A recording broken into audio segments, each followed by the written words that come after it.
Hi guys, my name is Tom Antos, and today I wanted to show you a new gimbal, yet another 3-axis gimbal called MOZA from a company called Gudsen. This is a 3-axis gimbal that will work with DSLRs, small cameras like the Sony A7S, for example, all the way up to some, video cameras like, let's say, the C300. As far as I know, it's not going to take the weight of let's say, a Red Epic. But it's getting up there. It goes outside of the range of just the DSLRs, and because of that, because of the fact that it's not designed to carry the biggest cameras out there. It actually, the gimbal itself is a lot smaller. Now this gimbal, I know a lot of people out there already have been comparing this to the DJI Ronin, and yes, there's a lot of similarities. I don't want to get into debates of whether they copied the DJI or DJI copied them, because you never know with these things. But it is very similar in a lot of the respects when it comes to design of some of the like, for example, the mount here. A lot of the things are very similar. For example, the stand for the gimbal, great stand, and it's almost identical to the one that comes with the DJI Ronin. And really the only thing I can say is the DJI Ronin, if you want, you can check out my review of that gimbal. Works great, and so does this gimbal, and it's just really well thought out in that respect. Now another thing that I like about this gimbal over the DJI Ronin is the fact that, like I said, it's not designed to carry all weights of cameras. It's more designed for smaller DSLRs or like smaller sort of video cameras like the C300. And because of that, the gimbal itself is smaller and lighter than the DJI Ronin. And that was really the only big negative thing I would say that I didn't like about the Ronin, is that it was just, working with it for, any sort of a longer period of time, it was just a killer on your arms and on your shoulders. This one, I'm not gonna say it's so light that you can run with it for a full day, because it is still, a fair amount of weight, but you can definitely carry this a lot longer. You don't always need the, sort of an extra support. Now, as you'll notice, I did still attach here the Atlas camera support. I do use it when I'm shooting something for longer periods of time.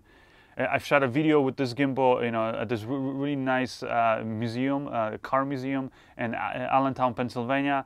If you guys haven't ever been to Allentown, or you haven't maybe even considered coming to Allentown, Pennsylvania, it's not the biggest of cities out there, I know, but that museum itself is really worth visiting. It's called America on Wheels, and they have floors and just lots of different exhibits of really cool restored cars out there, motorcycles, trucks, things like that.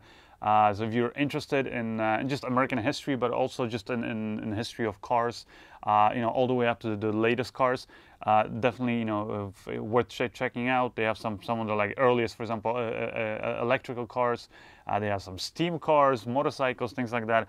And so I decided to do all my sort of camera tests with this gimbal inside the museum, so you guys have something interesting to look at. And also I think it's if you're doing those kind of corporate videos, or let's say live videos like wedding videos and stuff like that, I just wanted to really sort of test out and see whether this gimbal performs well in those kind of situations. So situations where you're going to be working by yourself, or maybe just you and one assistant, and you kind of want to know, is this gimbal good for those kind of situations? And I can tell you, if you don't want to watch the rest of this video, I can tell you right away, yes, it's a great gimbal. I think maybe one of the best ones really out there so far that I've tested out, especially if you're working as a one-man crew.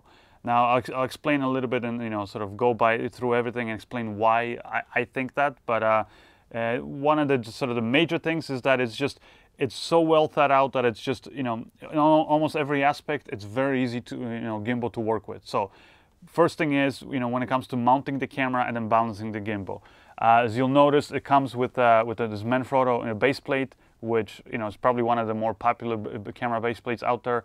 So if you already have any Manfrotto tripods, products, or base plates I use, great, because you don't have to swap that out. You can just put the camera right in there. So that's a really cool thing. It comes with 50mm rails that you can attach up here, so you can attach things like follow focus and things like that. It also, when it comes to balancing itself, as you can see, it has just one knob here, and then another one here on the other side, and that allows you to adjust the camera position up and down. For moving it left and right, you again have a knob here in the back. You just loosen that, and then that allows you to move the camera left and right. and then for adjusting, so that's the roll balance, and then for adjusting the yaw balance, again, one knob here, you move it back and forth. So really well thought out, and honestly probably one of the fastest balancing gimbals out there. Also, it's very, very sturdy. As you can see up here, I mean, I don't know what kind of material they're using up here, but honestly, even if you do put a camera, you know, that this gimbal is not designed to carry, the motors maybe might not work very well, but the gimbal's not going to break on you. And I've actually, while I was shooting with this, I actually accidentally dropped the gimbal once, and thank God nothing happened. I had also the rails here installed, so it actually protected the camera lens. So, you know, that's just a good thing, you know, to have in a gimbal, you know, knowing that even if you have those unfortunate accidents, that nothing's going to happen. Outside of that, the gimbal itself is pretty easy to use. Comes with batteries. Again, they're kind of custom made batteries, sort of like the DJI Ronin, but yet they are different. You press here on the back, you can see, you know, by how many lights you turn on, just how much juice you have in the battery. And again, very easy to install. Just put it here in the back, and you just sort of slide it down. That's it. The battery is installed, and it is in there securely. It also comes with these really nice handles that are easily, you know, removable, or just, you know, if you want to adjust the angle, just like I said, you just move it around and then just tighten that one knob, and that's it. It's done. So it's very quick to work with. The stand, like I said, it's almost identical like the DJI Ronin stand, which is a great thing. You know, very sturdy, and also the cool thing is that the top comes off, and you can mount this on any standard light stand. So good for those kind of, you know, on-set kind of locations where you have a lot of light stands around and you don't want to have this thing on the ground. Another thing that it has, which the DJI Ronin doesn't have, is it has built-in battery here, and also a built-in video transmitter, and it also sends out camera controls. So I'll kind of break it down, but basically it has here, it's maybe difficult to see, but it has a HDMI connection, and at least the one that I got. Now this model that I got is a pre-production model. So usually, you know, from my experience testing out pre-production models, they usually have some little quirks and stuff. This one actually didn't have anything, you know, everything worked great, thank God. And it came with this cable, which is HDMI's regular HDMI on one end, and then micro HDMI on the other. So I could use it with my Panasonic GH4 camera. So you just plug this into the camera, and it also came in with another cable, which is just a different size HDMI cable. So it should work for most cameras. And then another thing that it comes with is this cable here, which is the camera control cable. Again, this one works with the Panasonic GH4, and also I've tested out with a few different Canon DSLRs, like the Canon T2i and Canon 7D. But from what I've been told by the company, this will work with, you know, any Canon camera. But anyways, the cool thing is that once you connect all those things, you're essentially you have camera control, so you can do things like stop the camera. Plus, you can also even control the focus on the Canon EF lenses. Now, the focusing function only works on the Canon DSLRs, so like Canon T3i, 7D, you know, 5D. With the Panasonic GH4, I was not able to control the focus, but, you know, I can still start and stop the camera, and I can, you know, get the wireless video. So basically, you plug that in there. Now you have another here 9-volt, I believe it's a 14.8 volt 1 amp output, DC output you have out here, that you can use, for example, to power your wireless follow focus, things like that. So it's a really great option. And then the last thing you have here is just this little switch from PAL to NTSC. So depending on what kind of camera system you're working with, you can switch that. It also has a little here, like a little switchboard. Now I never had to change any of these things. This is to change, I believe, the frequency of the video transmitter. Now, this is not an HD video transmitter. It's just a standard resolution, and it runs in 5.8 gigahertz bandwidth. So it's sort of like those standard, you know, video transmitters they use on, you know, when you're using, for example, like those, you know, RC, you know, helicopters and things like that. And it also has a little sort of switchboard here. Again, this is a pre-production model, so I'm not sure if that actually is available in the final production model of this gimbal, but again, this one you would switch to the different settings to depending what camera you're using. So it comes with like a little manual that explains, you know, again, which DSLR camera you have. You switch that, and then it has USB connection for this and for the other one too. So to you know, in case you want to, for example, upgrade the firmware and things like that. Now the whole gimbal comes with the software all pre-configured. You don't ever have to connect it to a computer. You don't have to change any settings. Really, the only thing I guess you might have to do is just adjust those switches depending on what camera you're using, and that's it. You know, put the camera under, balance it, which, like I said, is very, very fast and easy, and then you're ready to run with this and you know, and start using it. So the great thing about this gimbal is that, you know, and one of the reasons why I think it's my favorite right now to use is it's so easy and it has not failed me even once, which is not something I can say about any of the other gimbals out there that I've said. Like my other two favorites before this one were the DJI Ronin and the Came 7800. Unfortunately, both of those I did have instances where they needed calibration. This one, it does come with a function on the remote control here, which I'll get into in a second, that allows you to calibrate it. Now, fortunately, I never had to do it. So, you know, if I had to do it, I'm guessing it's simple to do. You know, by looking at the instructions, it's just literally a press of a button. But you know, like I said, I've traveled with this and I never had any problems. Versus, you know, the other two gimbals that I mentioned. Yeah, I had some problems, you know, where the sensors or something, you know, go out of whack when especially when you travel, you know, big distances, and I guess the magnetic fields in different areas are different, and that kind of throws off the sensors. So for this one right now hasn't failed me, which is one of the great things. And like I said, not only that, but it has so many of these functions, from the ease of, you know, balancing it to the fact that it has built-in camera control, wireless camera control, and video transmitter. Now, you know, when it comes to the actual wireless video, it comes with this cool little monitor. It has a sunshade, which, you know, opens up like that. Now, you know, you don't have to use the sunshade. You can remove this easily. And as you can see, it has a little antenna. And the way that this thing works is it's basically, you know, as you can see, it's very small and super light. It's one of the smallest and lightest, you know, little monitors that I've seen out there. And it also has in it built-in battery and a built-in wireless video receiver, which is really cool because it means you do not need anything else around here. It even has AV, you know, AV and audio and video out, and also audio and video in case you want to use this as a monitor for, you know, with your other devices.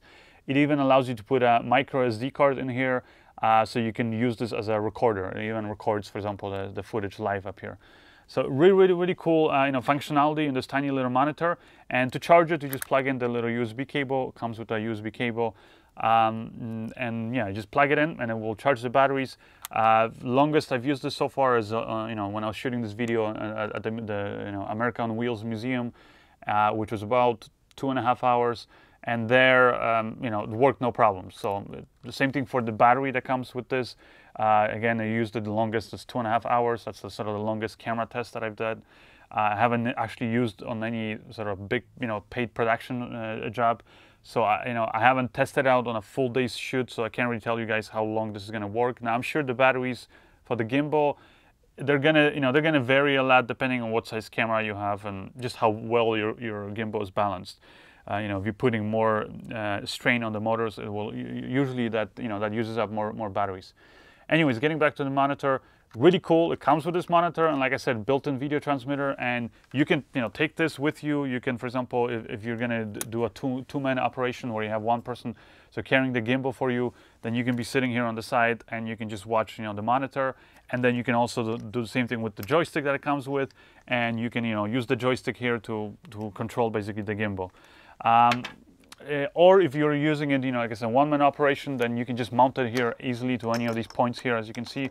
And really great, you know, mounting system here, as you can see, super fast. Just do this, and you know, you can adjust the angle of it easily to loosen it, tighten it. It's a really great way of mounting and, you know, and removing the monitor. Same thing here with the joystick, has the exact same mount, so you can mount it up here or any other carbon fiber rod. Now the joystick itself, as you can see, is tiny. Again, it has a built-in battery, has a little USB here connection you put in to charge the built-in batteries. Again, I don't know how long the batteries last, but when I used it on the test, which is 2.5 hours, it worked great. And it's a really cool little joystick simply because it's small, so you can use it here if you're using it, you know, as a one-man operation to actually mount it here, for example. And then, you know, as you're holding the gimbal, you can use that to operate the gimbal that way. Or if you're doing the two-man operation, you can take it off and, you know, just use it alone like that. And it has, you know, it has a basic thing, which is the joystick itself, allows you to pan and tilt the camera. Also has these sort of 3 LED lights on the top, and those will, you know, you have to kind of go through the manual. Not hard to learn, but they will just show you sort of the speed of the camera movement, and also whether you're in, you know, which camera mode you're in. It also has this 2 buttons here, which is F and N, which is far and near. That controls your focusing. So, like I said, if you're using this with a Canon DSLR and using Canon EF lenses, great way of, you know, because it allows you basically to remotely, you know, adjust the focus of your camera. Now, the responsiveness of this, it's decent, but because it uses buttons and you have to press those, you'll notice that it's not really something that you can use for, like, if you really need to go real time and, you know, and really fast adjust the focusing. So it's a little bit hard for that. I would still say if you really want to, you know, find sort of control of your focusing in real time and, you know, and fast too, then you should probably install a wireless follow focus, or maybe they'll do an update to this remote, which will actually have like sort of a standard, you know, follow focus, you know, a wheel or a knob, which, you know, that would really make this remote, you know, I think, you know, would give it everything I think that we all, you know, want out there. Because I know a lot of people ask me always, when I'm using these gimbals or if I'm using a Steadicam, how do I adjust the focus? And really, the cheap way of doing it is to just not adjust the focus and use a really wide angle lens, which, you know, if you know anything about depth of field, the shorter the focal length of your lens, which means the wider the lens, then the deeper the depth of field, meaning you just sort of more or less adjust the focus before you run, and then you know that in that, more or less that distance from the camera, everything's going to be in focus. So that's the best way of doing it. Another way of doing it is, for example, if you do want to use a sort of a longer focal length lens, is just closing down on the aperture, which if you're shooting outside in broad daylight, you have a lot of light, that's no problem. But, you know, if you're shooting in indoors or just, you know, anywhere where you don't have a lot of light, then, you know, closing the aperture might not always be available to you. So that's when, you know, you'll have to resort to using some kind of a wireless follow focus. Now, like I said, you can use this, it's just not as fast because it, you know, uses 2 buttons. But it does come with the rails, so you can always install, you know, a lot of those affordable, you know, wireless follow focus systems that I've already reviewed out there. So if you want more information on some of those, again, just check out just go to the first link in the description of this video. We'll take you to a post about this this gimbal, and then there I'll provide the links to some of the wireless follow focus systems that I like using. Anyways, getting back to remote, it has another button which is called, you know, S.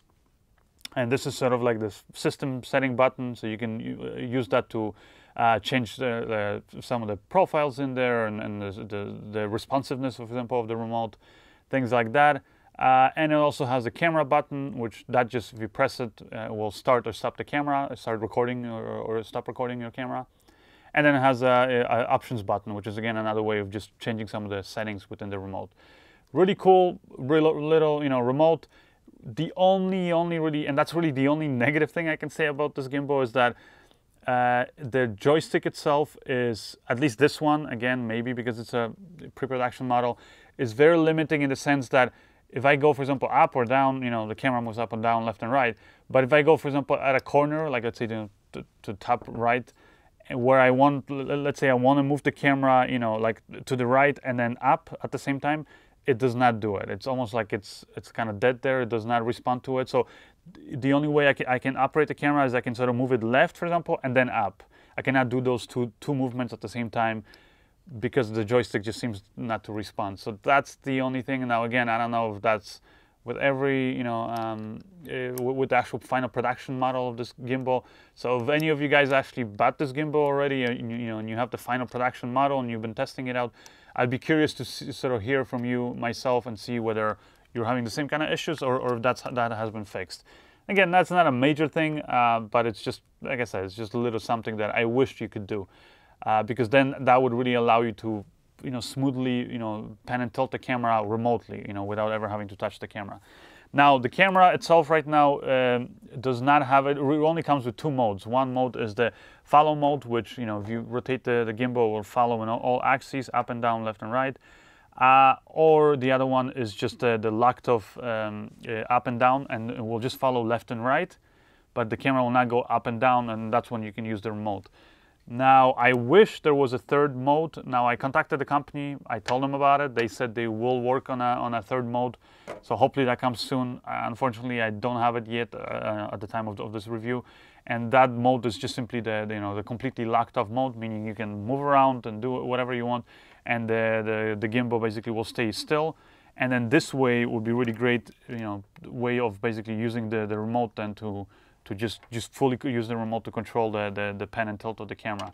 The reason why I think that would be a cool mode and function to have is because if, for example, you're using this, if you wanted to mount it to something like, let's say, a jib or crane or I don't know, cable cam, then the cool thing about then is is that you don't want the camera to always follow where the gimbal itself is pointing.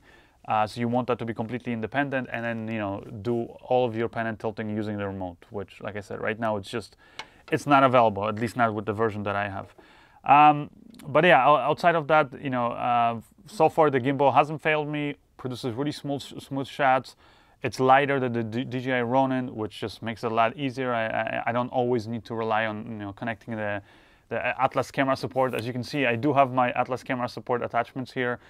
For longer periods of time, I would still recommend it. But if you're just going out there getting quick shots, it is totally workable with this gimbal. Easy to balance, works flawlessly. It's very durable. Comes with a beautiful case. The case comes, fits all the accessories here, like you see, the monitor, the remote, extra batteries, all the cables, all the things that it comes with. Plus, it has a lot of extra space for any other accessories that you might want to have, like, for example, a remote follow focus and things like that. So really great case and really secure, has a lot of latches. So, you should not be afraid of basically checking in the luggage if you're, for example, traveling somewhere further.